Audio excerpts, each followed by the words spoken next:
Thank you.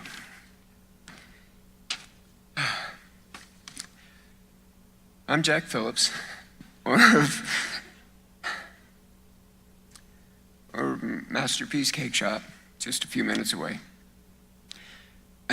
Thank you so much, Centennial Institute, for hosting this rally, for CCU, for hosting us yesterday, to everyone who's spoken so far, and for giving us your support. I'm so thankful for all of you. I really am. Doug Lamborn, thank you for joining the members of Congress, even though he's not here, for signing the amicus brief in our case, defending my freedom and the freedom of all artists, and for his leadership and commitment to protecting our constitutional freedoms.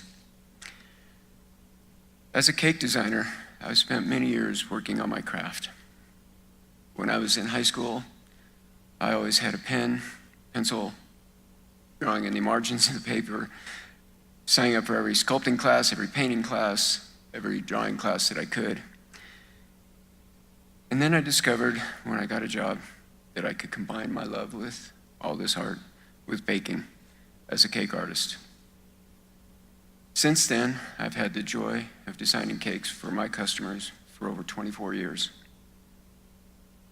I welcome and serve everyone who comes into my shop, and I love doing it because I love using cakes as a canvas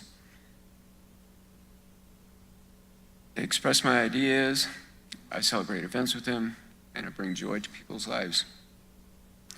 One of the favorite parts of my job has always been creating wedding cakes because it allows me to bring that love of my love of art, painting, sculpting, airbrushing, to create something beautiful and unique that marks the beginning of something held sacred by many. I serve all who walk through my doors, people from all walks of life. Like many other creative professionals, though, I don't create custom designs for events that conflict with my conscience. That includes a whole variety of things. I don't create cakes that celebrate Halloween, food cakes, sexual cakes, anti-American themes, or cakes that disparage people, including those who identify as LGBT. It's never about the person making the request. It's always the message communicated through the cake. And that's why it's been shocking for me that the government would try to take away my freedoms and force me to create something that went against my faith. Even though I offered to sell the gentleman suing me pretty much anything in my shop, me declining to create one custom cake to celebrate a wedding ceremony that would directly violate my faith's teachings on marriage has resulted in 5 years of court battle, 40% loss of my business, losing half my staff, and even death threats to me and my family. Every American should be free to choose which art they create and which art they won't create without fear of being unjustly punished by the government. It's very sad to me that the government officials in Colorado believe differently. The bottom line is that tolerance should be a two-way street. If we care about a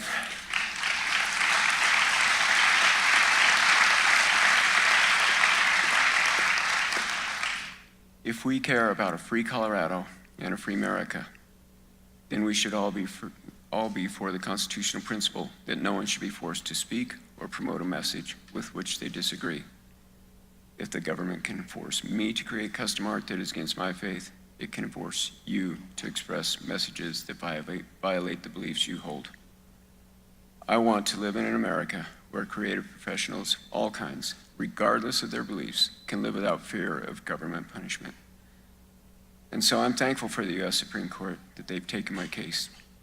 I'm hopeful that they will uphold the constitutionally protected freedom of all artists to continue to be able to peacefully and freely create art and expression consistent with their faith and conscience. Thank you again.